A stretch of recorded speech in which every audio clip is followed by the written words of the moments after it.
ओम तत्सत् श्रीमते रामचंद्राय नमः। ओम परमहंसास्वादित चरणकमलचिन्मकरन्दाय भक्तजनवानसनिवासाय श्रीरामचंद्राय नमः। वागीशायस्य वदने लक्ष्मीर्यस्य च बक्षसि यस्यास्ति हृदये संवित् तं नृसिंहमहं भजे। विश्वसर्ग विसर्गादि नवलक्षण लक्षितं श्रीकृष्णाख्यं परम धामं जगद्धाम नमामि तत्। प्रह्लाद नारद पराशर पुंडरीका व्यासंबरी ससुक सौनक भीष्मदालिभ्यां रुक्मांगदार्जुन वसिष्ठ विभीषणादीन् पुण्यानि वन् परम भागवतान् नमामि। श्री सीतानाथ समारंभं श्रीरामानन्दार्य मध्यमम् अस्मदाचार्य पर्यन्तं वन्दे श्रीगुरुपरम्परां। नारायणं नमस्कृत्य नरं चैव नरोत्तमं देवीं सरस्वतीं व्यासं ततो जयमुदीरयेत्। श्रीराम जय राम जय जय राम, श्रीराम जय राम जय जय राम, श्रीराम जय राम जय जय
भक्तवत्सल भगवान की, श्री शरणागत वत्सल भगवान की, श्री सीता रामचंद्र भगवान की, श्री राधा कृष्ण चंद्र भगवान की, श्री लक्ष्मी नारायण भगवान की, श्री उमा महेश्वर भगवान की, पवन सुत हनुमान की, श्री सद्गुरुदेव भगवान की, श्री जगतगुरु आद्य रामानंदाचार्य महाराज की, गोस्वामी तुलसीदास जी महाराज की, व्यास जी महाराज की, सुखदेव जी महाराज की।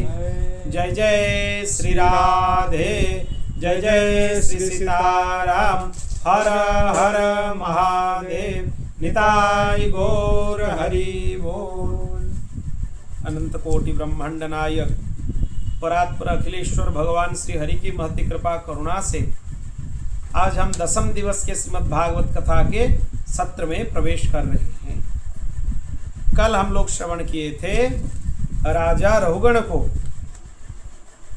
कैसे जड़भरत जी उपदेश प्रदान किए, भगवत भक्ति का महात्म्य वर्णन किए, आसक्ति से जीव कैसे फंस जाता है उसके बारे में भी वर्णन किए।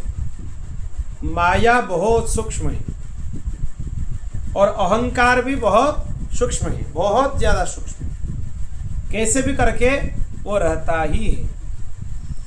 इसीलिए महापुरुषों के चरणाश्रय ग्रहण करने के लिए क्यों बोला गया है?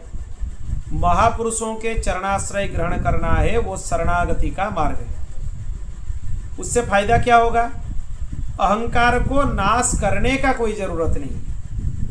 अहंकार स्वतः ही भगवान के श्री चरणों में लग जाएगा, तब वो बंधन कारक नहीं होगा, तब वो मुक्ति का कारण बन जाएगा अहंकार। इसीलिए भगवत भक्ति का माहात्म्य सबसे ऊपर बताया गया है।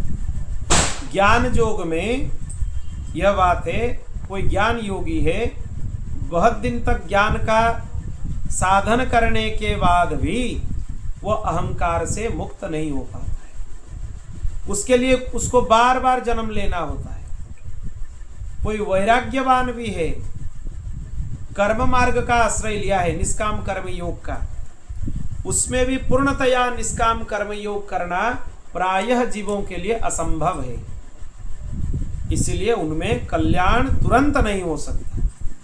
पर जो भक्ति मार्ग है, शरणागति का मार्ग है, ये त्वरित कल्याण कराता है। त्वरित मतलब तुरंत कल्याण होगा ही, क्योंकि इसमें जो अभिमान है कि हम भगवान के दास हैं, वही अभिमान ही कल्याणकारी है, उसी से ही कल्याण हो जाएगा। इसमें वासनाओं को मिटाना नहीं है, बस उनका मुख को मोड़ना है। वासनाओं के मुख किधर है? संसार के तरफ है। जो भक्ति मार्ग पर चल रहा है, उनको संसार से हटा के भगवान के तरफ मोड़ना है। मतलब भगवान को ही सर्वोपरि सोचना है, उन्हीं के चिंतन मनन में समय अतिवाहित करना है। शारीरिक सुखों की कामना अगर कोई मन के अंदर करता रहे, मुझे ये मिल जाए, वो मिल जाए, वो मिल जाए, इंद्र पद भी अगर किसी को मिल जाए तो भी उसको उससे संतुष्टि नहीं हो सकती। इंद्र पद मिलने के बाद लोग सोचने लगते हैं हमें ब्रह्मा पद कैसे मिलेगा। लोग सोचते हैं कि हमें ये मिल जाए तो आगे और कुछ नहीं चाहिए, पर ऐसा नहीं है। आसक्ति का बंधन एक कुएं के तरह है।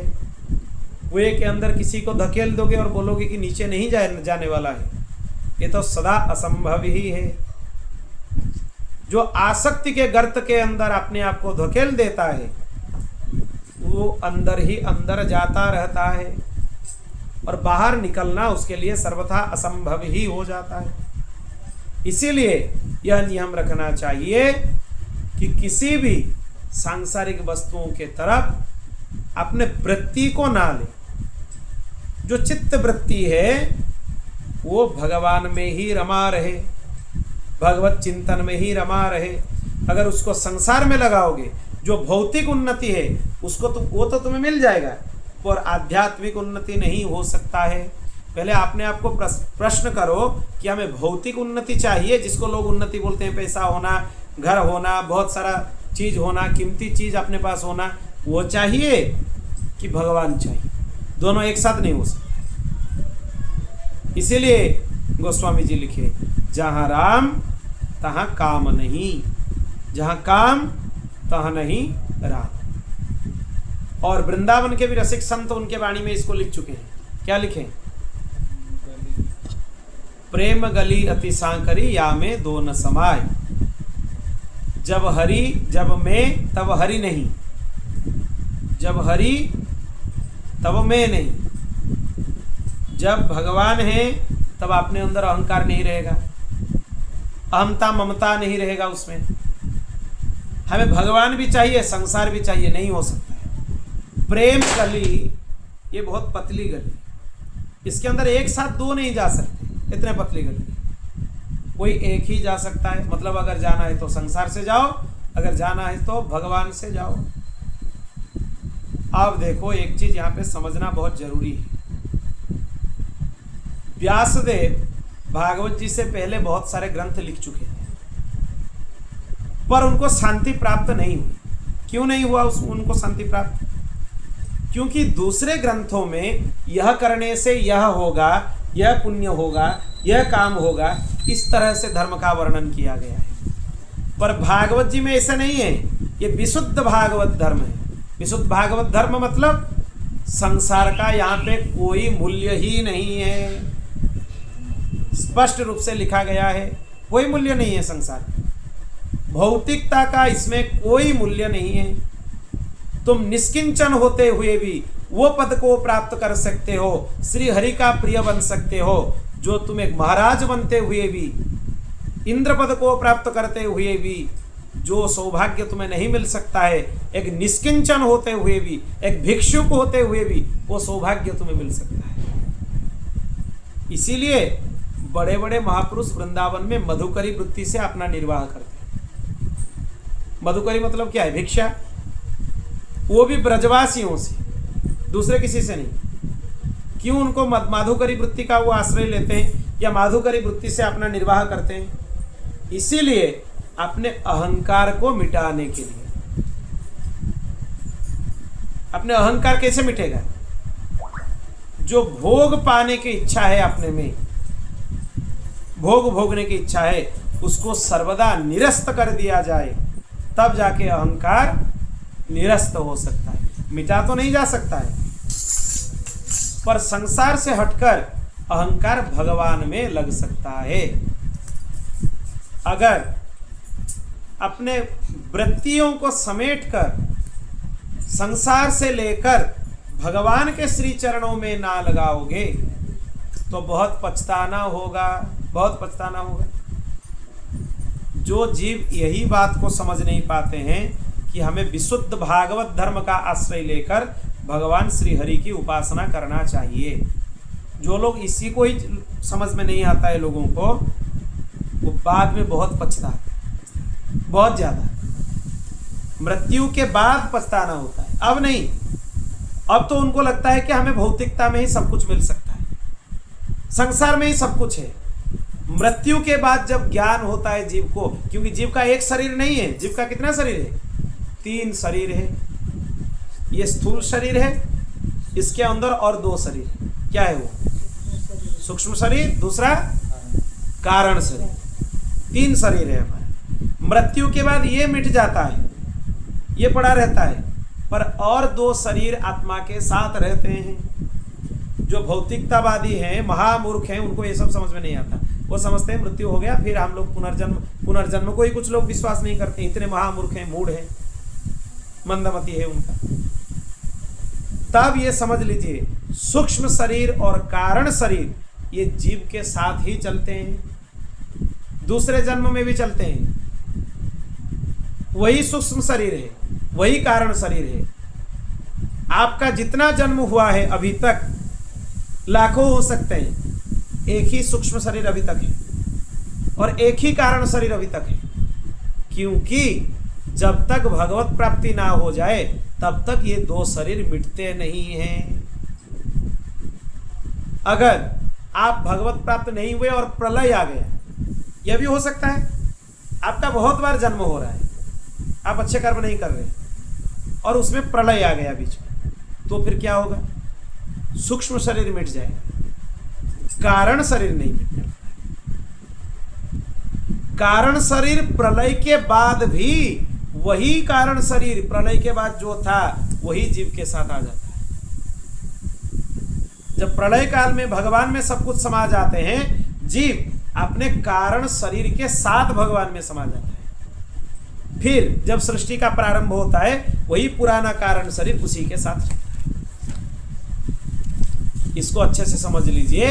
जब तक हमें भगवत प्राप्ति नहीं हुआ है तब तक ये 2 शरीर मिट नहीं सकते हैं। इसीलिए महापुरुष बहुत सारे उदाहरण देकर हमें समझाते हैं कि भक्ति कैसे करना चाहिए, कैसे भगवत प्राप्ति करना चाहिए। एक सत्य घटना, प्रायः पहले भी बहुत बार बोल चुका हूं मैं कथाओं में। काशी में एक विद्वान महापुरुष थे, ज्योतिष के बहुत बड़े विद्वान थे। उनके यहाँ एक बच्चा काम करता था, उनका मृत्यु हो गया वो बच्चा का।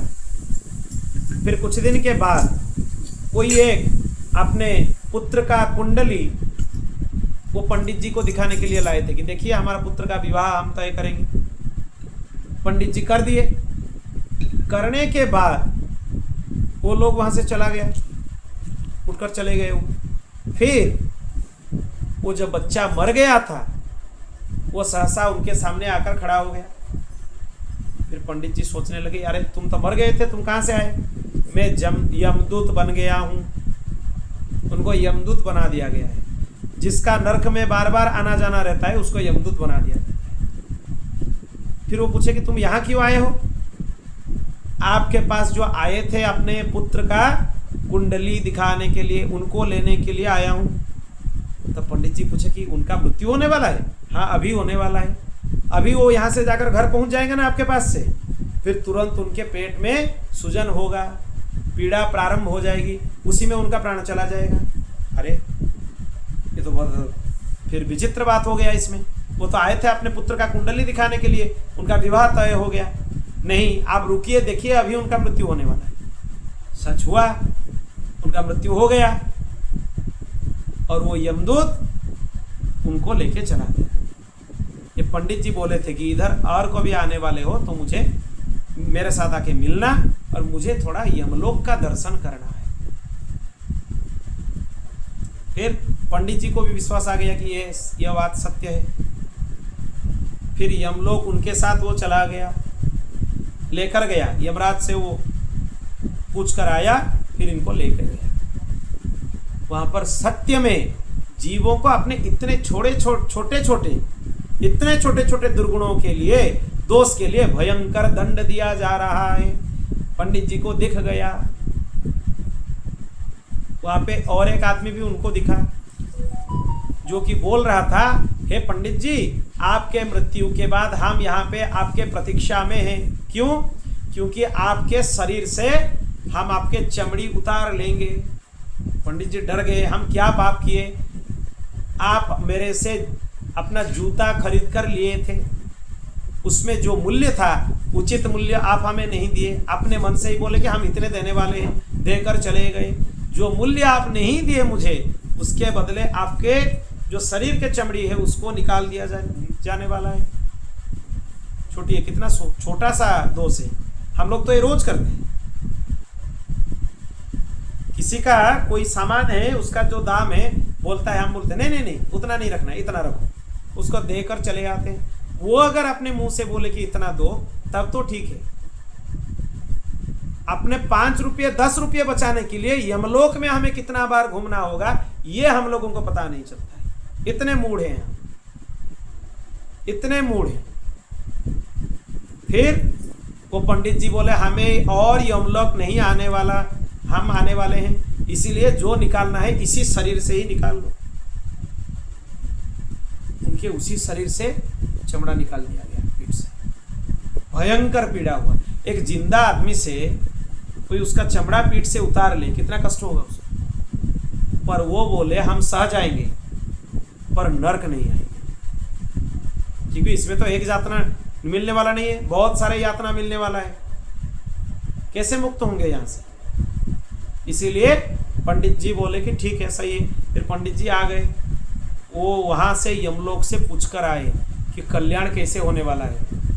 वो बोले कि मस्तक पर ऊर्ध्वपुंड्र तिलक हो तो कल्याण होगा, गले में कंठी हो तुलसी जी का तो कल्याण होगा, मुख में हरिनाम है तो कल्याण होगा, और एकादशी का व्रत कर रहे हो तो कल्याण होगा। तब से पंडित जी अपने घर में आके सबके गले में कंठी बांध दिए, सबको तिलक पहना दिए, एकादशी करने लग गए। जब प्रत्यक्ष प्रमाण हम अपने सामने उपस्थित ना हो जाए, तब तक हमें लगता है कि हम ये झूठ सुन रहे हैं, गप, ये सब जो सुन रहे हैं ये सब झूठ है, ये गल्प है, ये गल्प नहीं है, ये सत्य है। तब पता चलता है जब मृत्यु हो जाती है। पर तब सर पटकने के बाद और दूसरा कुछ हम कर ही नहीं सकते। क्या कर सकते? फिर जब दूसरा जन्म मिल जाएगा फिर भूल जाएंगे हम। यही तो भगवान की माया है, जो कि ब्रह्मा जी को भी समझने नहीं देता है कि ये ईश्वर है, ये परमात्मा है, ऐसे भगवान की माया है। इंद्र को समझ में नहीं आता है कि ये भगवान है। हम कहाँ, कौन से खेत के मूली हैं? समझ लीजिए आप अच्छे से ये चीज। जहां ब्रह्मादि देवलोक भी इनके माया से मोहित हो जाते हैं, कभी कभी ये समझने लगते हैं कि ये तो भगवान नहीं है। फिर जब उनका मोह दूर हो जाता है, वो भगवान को आकर क्षमा मांगते हैं, प्रभु हमें क्षमा कर दो। उनका हालत देखिए, वो माया में कितना आसक्त हो जाते। और हम तो पूरा सर से लेके पांव तक पूरा माया में ही डूबे हुए हैं, फिर हमारा हालत क्या होने वाला है। इसीलिए एक ही आश्रय है हमारे पास, भगवान नाम और भगवत कथा, दूसरा आश्रय ही नहीं है हमारे पास। इसको निष्ठा पूर्वक श्रवण करो। जो भागवत कथा की उपेक्षा करता है, एक जन्म क्या करोड़ों जन्म तक उसका कल्याण होने वाला नहीं है, नहीं है, नहीं है, बिल्कुल नहीं हो सकता है। क्योंकि कल्याण का सर्वश्रेष्ठ साधन है भगवान की कथा, सर्वश्रेष्ठ साधन, उससे बड़ा कोई साधन हो ही नहीं सकता। तब राजा रघुगण को ये बात समझ में आ गया।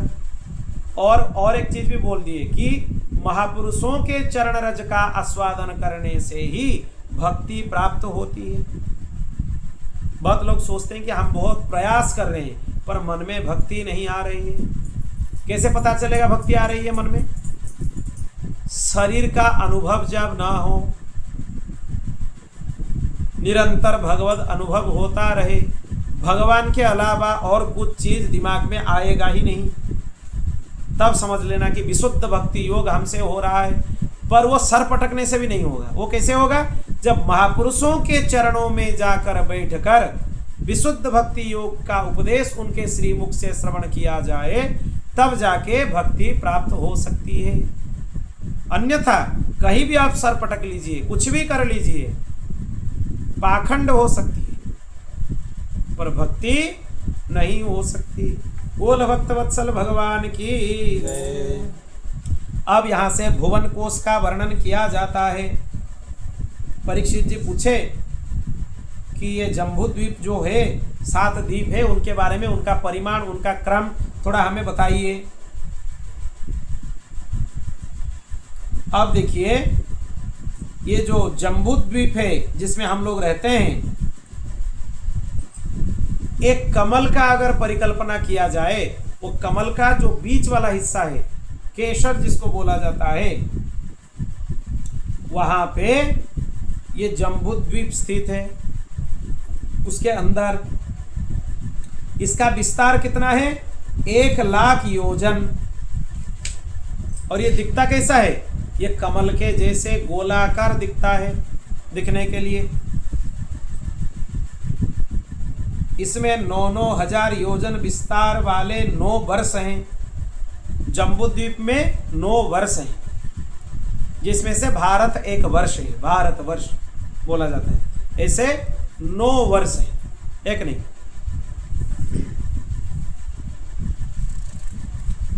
उनका भी वर्णन इसमें किया गया है। उनके सीमा बीच में से 8 पर्वतों से बटा हुआ है।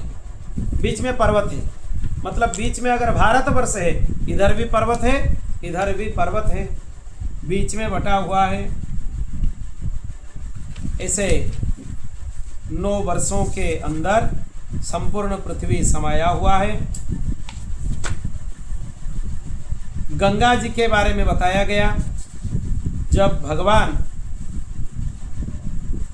त्रिभुवनेश्वर 52 अवतार धारण करके, त्रिविक्रम अवतार धारण करके बलिराजा के द्वारा त्रिलोकी को नाप लिया, तब उनके पैर के अंगूठे से उनका ऊपर भाग कट गया।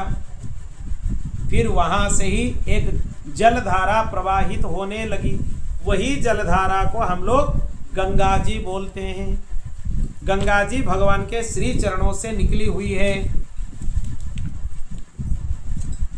पर वो भगवान के चरण कमल को धोती हुई आई। भगवान के चरण कमल को धोने से उसमें लगी हुई केसर के मिलने से वो लाल हो गई। उस निर्मल धारा का स्पर्श होते ही संसार के सारे पाप नष्ट हो जाते हैं। गंगा स्मरण करने से भी लोग पाप मुक्त हो जाते हैं। इतना महिमा है गंगा जी का। उसमें नदियों का वर्णन किया गया है। अब देखिए, भिन्न भिन्न वर्षों का वर्णन किया गया यहाँ पे। बोल भक्तवत्सल भगवान की।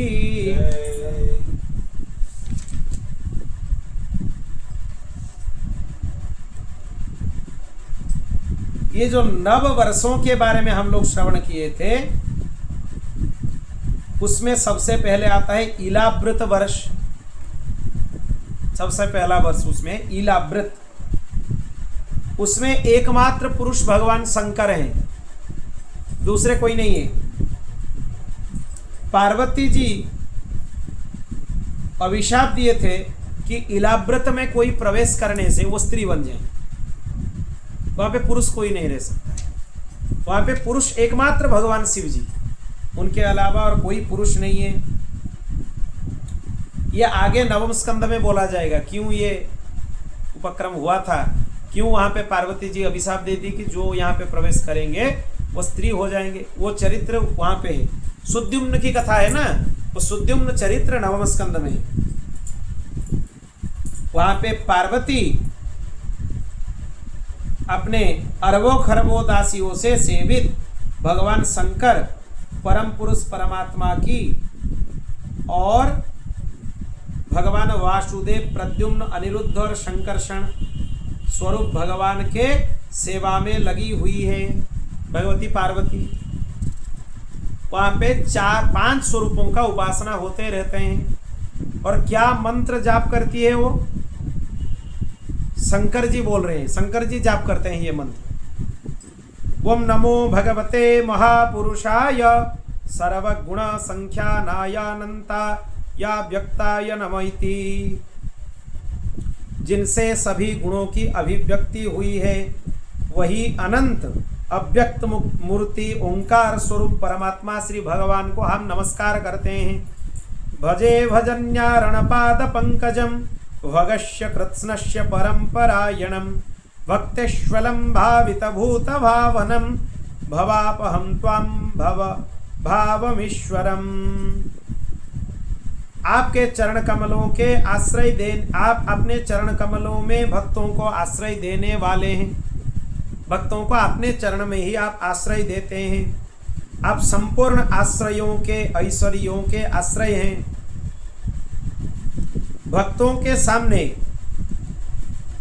आप भूत भावन स्वरूप को प्रकट कर देते हैं, उनको संसार बंधन से मुक्त कर देते हैं। हे सर्वेश्वर भगवान, हम आपको प्रणाम कर रहे हैं। बोल भक्तवत्सल भगवान की। यहाँ पे संकर्षण जी का स्तुति भगवान शंकर कर रहे हैं। फिर भद्राश्व वर्ष में धर्म के पुत्र भद्रश्रवा, उनके सेवक भगवान हयग्रीव के उपासना करते रहते हैं। भगवान हयग्रीव सभी विद्याओं के दाता हैं। भगवत भक्तों को अगर कुछ विद्या चाहिए, विद्या किसी को भी चाहिए, बच्चों को भी चाहिए, वो भगवान हयग्रीव की उपासना करना चाहिए उनको। हयग्रीव भगवान का मंत्र क्या है? भद्रस्रव जाप करते हैं। ओम नमो भगवते धर्मायत्म विशोधनाय नमः इति। इतना ही है मंत्र। अहो विचित्रम भगवद्विचेष्टितम घ्नन्तं जनोऽयं हिमिसन्न पश्यति ध्यायन्न सद्यर्हि विकर्म सेवितं निर्हृत्य पुत्रं पितरं जिजीविषति। चित्त को विशुद्ध करने वाले ओंकार स्वरूप भगवान धर्म स्वरूप हयग्रीव को हम नमस्कार करते हैं। भगवान हयग्रीव चित्त को परिष्कार करते हैं, शुद्ध करते हैं। भगवान की लीला बड़ी विचित्र है, जिसके कारण लोग काल को देखते हुए भी वो देखते हैं कि मेरी मृत्यु होने वाली है, फिर भी उनको संसार के विषय अच्छे लगते हैं। भगवान असल में आपकी माया बहुत विचित्र है। सच में मृत्यु शया में सोने वाले को भी लगता है कि कहाँ पे मैं क्या रखा हूँ, पुत्र को बता दूँ, सबको बता दूँ, अगर वो लोग सेवा नहीं कर रहे ना बता कर ही मर जाऊँ। ये वासना भी लोगों के मन में होती है। सोचिए, मृत्यु की शैया में सोने वाले लोगों को भी भगवान की माया नहीं छोड़ती। असल में भगवान आप भी विलक्षण हैं, आपकी माया भी विलक्षण है। स्मशान में लेकर दूसरे लोगों को जलाकर आने के बाद भी मनुष्य को वैराग्य नहीं हो पाता कि मैं भी इसे जलने वाला हूँ। उसको लगता है कि मैं अमर लड्डू खाकर आया हूँ, नहीं जाने वाला हूँ यहाँ से। ये लोग तो मेरे सामने मर गए पर मेरे मृत्यु नहीं होने वाला है। हे भगवान, आपकी ये विचित्र माया को हम नमस्कार करते हैं। असल में भगवान की माया बहुत विचित्र है। सब कुछ देखने के बाद भी मन में वैराग्य होना संभव नहीं होता है। अब आते हैं तीसरे में। हरिवर्ष खंड में भगवान नृसिंह रहते हैं। उनका चरित्र तो सप्तम स्कंद में बाद में बोला जाएगा। यहाँ पे प्रहलाद जी भगवान नृसिंह की उपासना करते हैं। जब रावण गया था वहां पे, वो भगवान नृसिंह की मूर्ति को चोरी कर कर लेकर आ गया। भगवान नृसिंह को रखना इतना सरल बात नहीं है। लंका में हर जगह आग लग गई।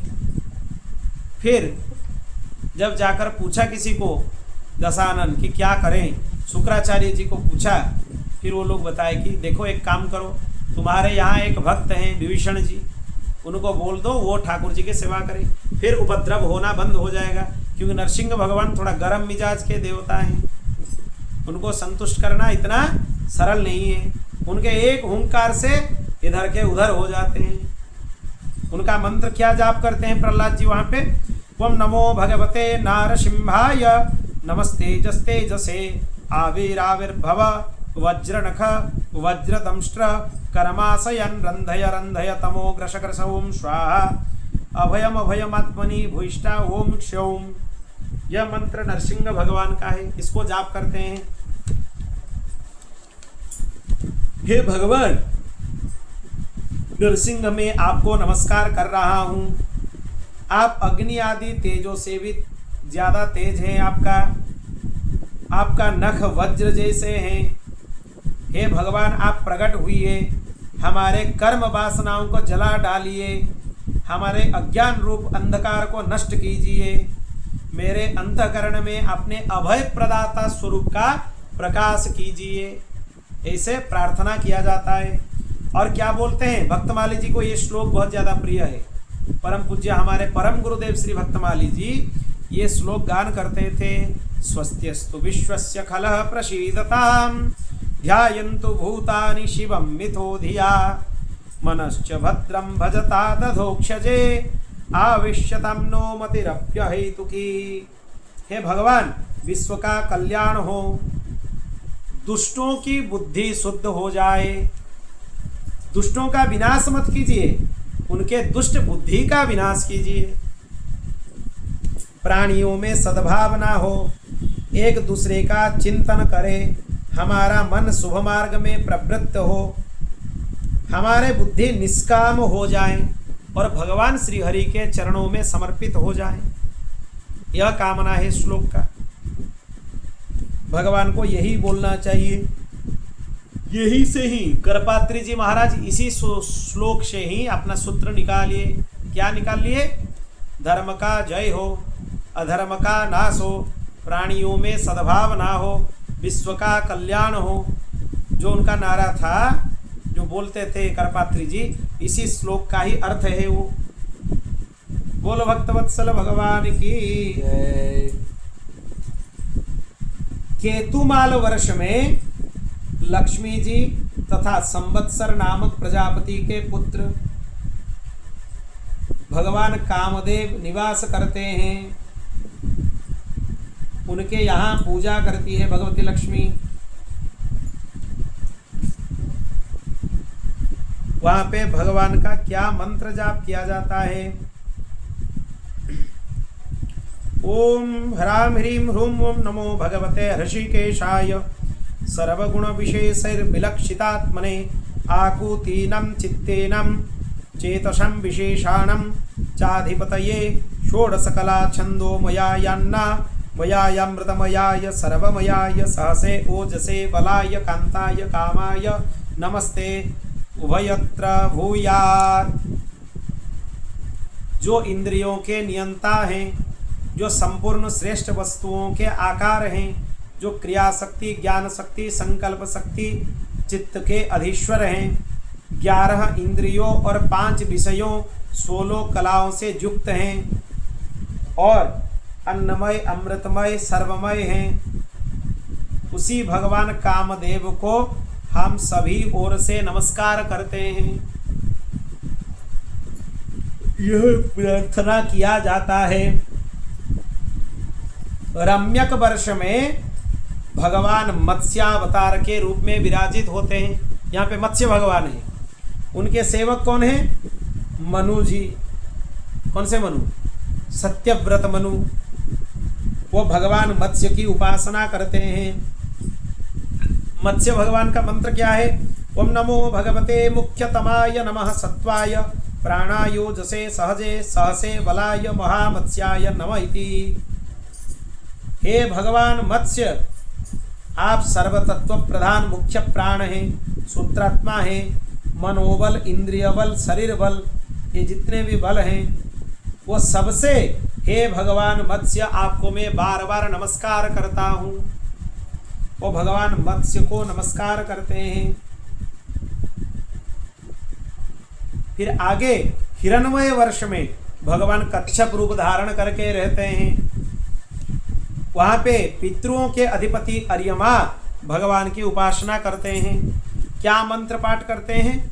ओम नमो भगवते औकुपाराय सर्वसत्व गुण विशेषाणायानुपलक्षिता स्थानाय नमो वर्ष्मणे नमो भूम्ने नमो नमो बस्थानाय नमस्ते। जो सत्वगुण के युक्त हैं, जल में विचरण करते हैं, कभी स्थल में भी विचरण करते हैं, जिनको काल कभी ग्रसित नहीं कर सकता, काल के मर्यादा से परे हैं, ऊपर हैं, उन ओंकार स्वरूप भगवान कच्छप को हम बार बार नमस्कार करते हैं, ऐसे स्तुति करते हैं। फिर कुरुवर्ष में भगवान बाराह निवास करते हैं। वहाँ पे उनकी सेवा पूजा कौन करती है? भगवती पृथ्वी देवी। और पृथ्वी देवी कौन से मंत्र का जाप करती है? ओम नमो भगवते मंत्र तत्वलिंगाय यज्ञ क्रतवे महाध्वरावयवाय महापुरुषाय नमः कर्म शुक्लाय त्रिगुणाय नमस्ते त्रियुगाय नमस्ते।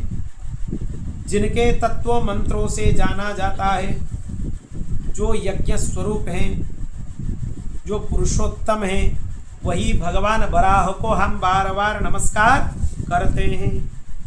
भगवती पृथ्वी बराह भगवान की सेवा करती है। फिर किमपुरुष वर्ष में भगवान श्री सीताराम जी लक्ष्मण जी के सहित अपने संपूर्ण परिकरों के सहित विराजमान होते हैं। हनुमान जी यहाँ पे भगवान की स्तुति करते हैं। भगवान का मंत्र क्या है? आप देखेंगे रोज रामलला की जो आरती होती है, ये स्तोत्र यहाँ पे पाठ किया जाता है। रोज आरती के बाद स्तुति किया जाता है ना। ये जो भागवत जी में मंत्र है राम जी का, यहाँ पे पंचम स्कंद में, ये मंत्र रोज वहाँ पे पाठ किया जाता है उनके सामने। ओम नमो भगवते उत्तम श्लोकाय नमः आर्य लक्षण शीलव्रताय नमः उपशिक्षितात्मन उपासित लोकाय नमः साधुवाद निकषणाय नमो ब्रह्मण्य देवाय महापुरुषाय महाराजाय नमः। ये राम जी का मंत्र है। हम ओंकार स्वरूप पवित्र कीर्ति भगवान राम को बार बार नमस्कार करते हैं। इनमें सत्पुरुषों के लक्षण भी है और शील भी है और आचरण भी है। वो संयत चित्त रहते हैं और ऐसे महापुरुष स्वरूपी भगवान राम को हम बार बार नमस्कार करते हैं। ये क्यों अवतार ग्रहण करते हैं? इनका प्रयोजन क्या है? मर्त्यावतारस्त्विहमर्त्य शिक्षणं रक्षोवधायैव न केवलं विभो कुतोऽन्यथा साद्रमतः स्वात्मनः सीतकृतानि व्यसनानीश्वरस्य। हे भगवान, आप राक्षस वध के लिए खाली नहीं आते हैं। लोग गलत समझते हैं कि आप राक्षसों को मारने के लिए आते हैं। असल में आपका मुख्य उद्देश्य है मनुष्यों को शिक्षा देना। मर्त्यावतारस्त्विहमर्त्य शिक्षणम, आप मर्त्य में लोगों को समझाने के लिए आते हैं। ऐसे ही भगवती सीता के वियोग में दुखित होने वाले भगवान श्री रामचंद्र के श्री चरणों में हम दंडवत प्रणाम निवेदन करते हैं। भारतवर्ष के देवता कौन हैं? ये तो बाकी वर्ष हो गए। भारतवर्ष के देवता कौन हैं? हम लोग भारत में रहते हैं ना, इसके देवता हैं भगवान नर नारायण, जो कि बद्री विशाल में विराजमान हैं। इसलिए आपने जीवन काल में भगवान बद्री नारायण का दर्शन करना चाहिए। वहाँ पे 2 कंदराए हैं पर्वत का, एक है नर पर्वत, दूसरा है नारायण पर्वत, दोनों आमने सामने हैं। बीच में भगवान बद्रीनारायण तपस्या के मुद्रा में हैं। आपको यह पता होना चाहिए, भगवान को तपस्या में व्याघात हो जाएगा, इसीलिए कुत्ता भी बद्रीनाथ में भोगते नहीं है, कोई शब्द नहीं करते हैं। प्रकृति भी अपने लय का पालन करती है वहां पे, कितने अद्भुत है। वो मर्त्य वैकुंठ है बद्रीनाथ, साक्षात मर्त्य वैकुंठ है। हम खुद रहकर देखकर आए हैं उस स्थान को। वहां पे आपको एक दिव्यता का अनुभव होने वाला है। वो सुगंध भी दिव्य है। उनके जो तुलसी है, छोटे छोटे तुलसी के इतने छोटे छोटे पत्ते होते हैं, यहाँ के जैसे तुलसी नहीं है वहां। वो हिमालय के तुलसी थोड़ा अलग है, अद्भुत सुगंध है उसमें, अद्भुत। उनके चरणामृत और तुलसी को आप ले लेंगे, आपके जो निष्कासित किया हुआ मलमूत्र है उसमें भी उसका सुगंध आ जाता है। इतना अद्भुत है बद्रीनाथ भगवान का। वही स्थान में भगवान नरनारायण हमारे भारतवर्ष के आराध्य हैं। उनके उपासना कौन करते हैं? नारद जी करते हैं, उनके भक्त। और नारद जी क्या मंत्र का पाठ करते हैं?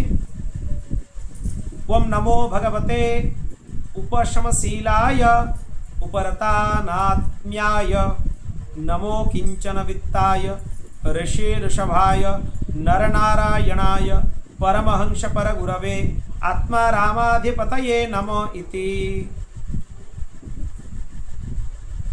ओंकार स्वरूप, अहंकार से रहित, निर्धनों के धन, शांत स्वभाव, ऋषि प्रभर, परमहंसों के गुरु भगवान अधीश्वर श्री नरनारायण जी को हम नमस्कार करते हैं, प्रणाम करते हैं। भारत में बहुत सारे नदियां हैं, इनके बाद नदियों का वर्णन किया गया है। बहुत सारे हैं, चंद्रवशा, ताम्रपर्णी, अवटोदा, कृतमाला, वैहायशी, कावेरी, वैणी, पयस्विनी, सरकरावर्ता, तुंगभद्रा, कृष्णा, विन्या, भीमरथी, गोदावरी, निर्विंध्या, पयोष्णी, तापी, रेवा, सुरसा, नर्मदा, चरमन्वती, सिंधु, अंध, स्वर्ण, महानदी, वेद स्मृति। महानदी उड़ीसा में, महानदी, वेद स्मृति, ऋषिकल्या भी उड़ीसा में है। त्रिशामा, कौशिकी, मंदाकिनी, यमुना, सरस्वती, गोमती, सरयू, वेत्रवती, शतद्रु, चंद्रभागा, मरदवृद्धा, पितस्ता, अस्किनी, विश्वा आदि बहुत सारे नदियां भी यहाँ पे हैं, उनका भी विस्तार बताया गया है। जब सगर के 60,000 पुत्र अपने यज्ञ के घोड़ा खोजने के लिए पृथ्वी को खोदे थे, वहीं से ही सप्तद्वीप प्रकट हुए थे समुद्र के अंदर, वहीं से ही प्रकट हुए। फिर अन्य जो 6 द्वीप हैं उनमें भी लोकपाल रहते हैं, उनका पालन करते हैं। बोल भक्त वत्सल भगवान की। सूर्य के बारे में बताया गया है, सूर्य का रथ, उनके रथ में एक चक्र होता है, जो पहिया है रथ का वो एक ही पहिया है, बहुत अद्भुत रथ है। और घोड़ा कितने हैं उसमें? 7 घोड़े हैं, वो सप्तवार हैं भगवान सूर्य। फिर भिन्न भिन्न ग्रहों की स्थिति और ग्रहों की गति के बारे में भागवत जी में बताया गया है। शिशुमार चक्र के बारे में बताया गया है, ये चक्र कहाँ पे है, वो कैसे चलता है, फिर उसके बारे में बताया गया है। अतल, वितल, सुतल आदि लोकों का वर्णन भी इसमें किया गया है।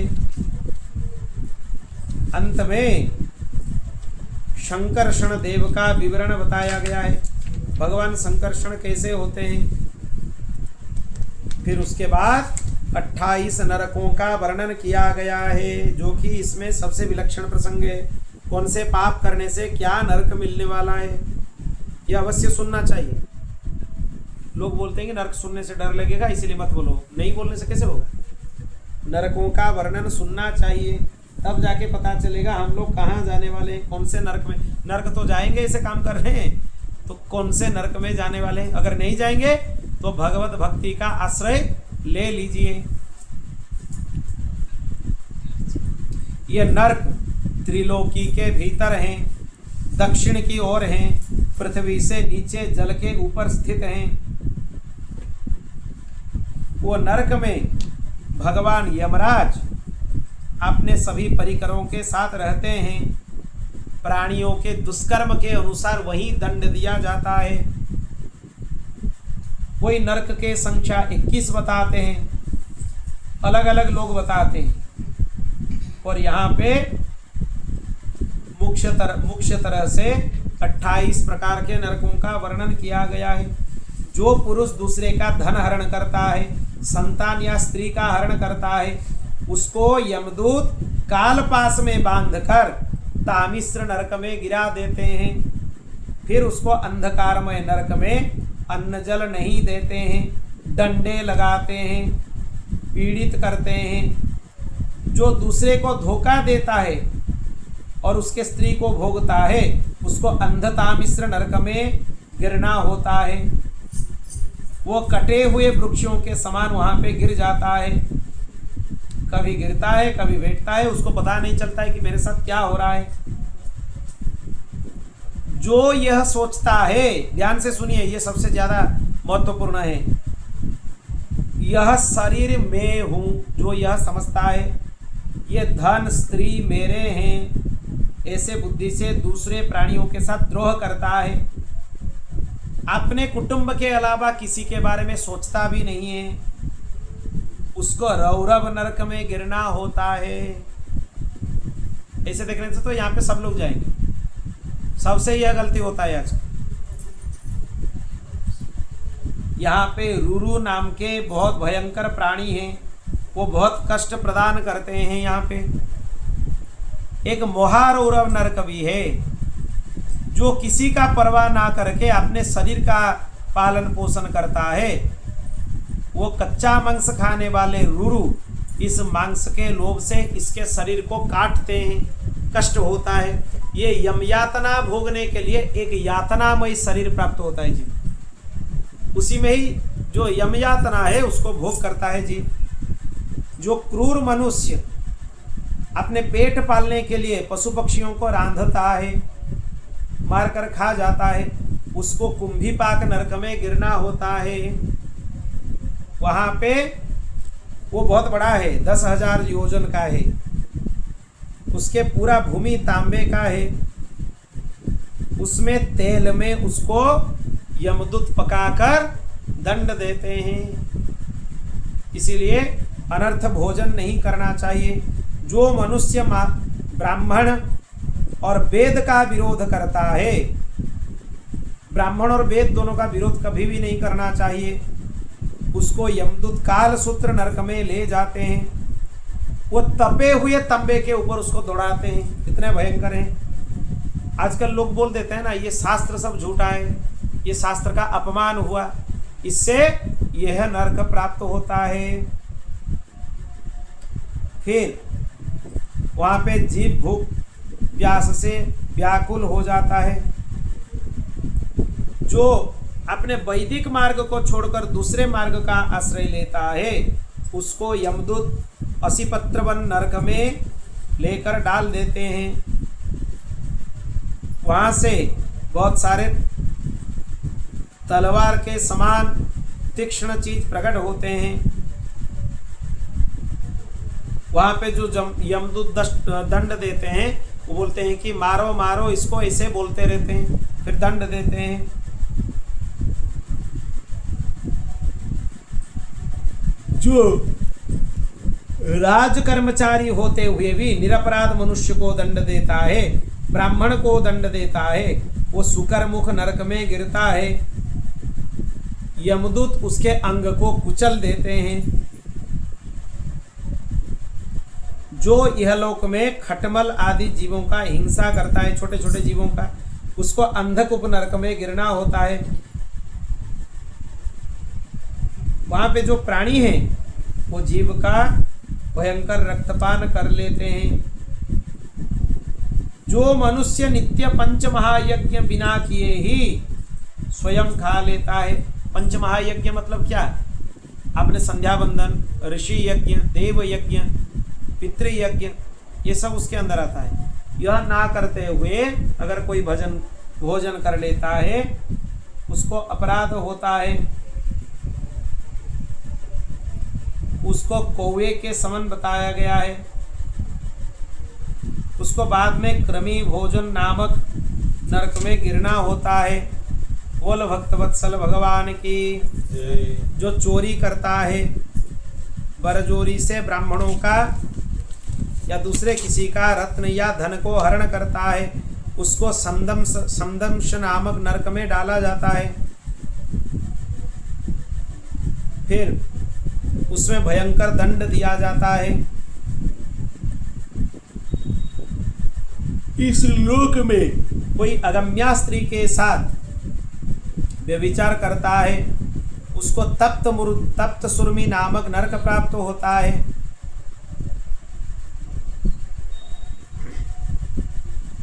जो पशु के साथ व्यभिचार करता है उसको वज्रकंटक सालमली नरक में गिरना होता है। वज्रों के समान भयंकर कठिन वृक्षों को वहां पे उनका दर्शन होता है। जो लोग शौचाचार का पालन नहीं करते हैं, विधिवत शास्त्रीय सदाचार का प्रारंभ नहीं करते हैं, उनको भी यह नरक प्राप्त होता है।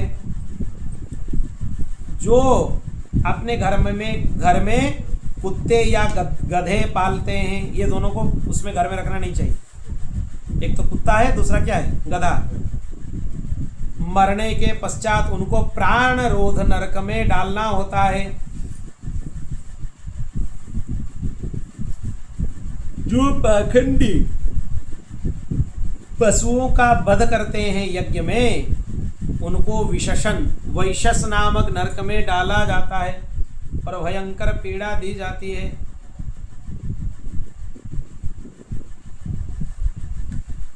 और इसमें बताया गया है अलग अलग नरकों में अलग अलग दंड के बारे में बताया गया है।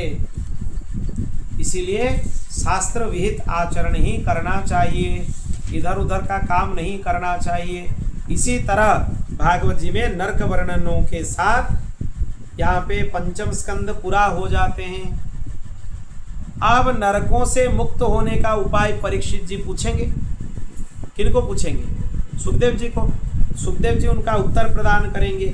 सुखदेव जी क्या उत्तर प्रदान करेंगे या हम कल के कथा में श्रवण करेंगे। षष्ठ स्कंद में कल से षष्ठ स्कंद की कथा प्रारंभ होने वाला है। यह अद्भुत उपाख्यान है, अजामिल उपाख्यान कल प्रारंभ होगा उसमें। बोल भक्तवत्सल भगवान की।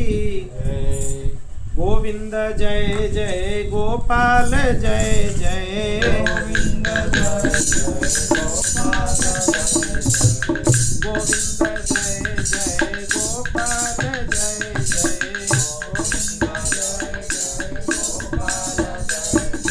राधा रमण हरि गोविंद जय जय राधा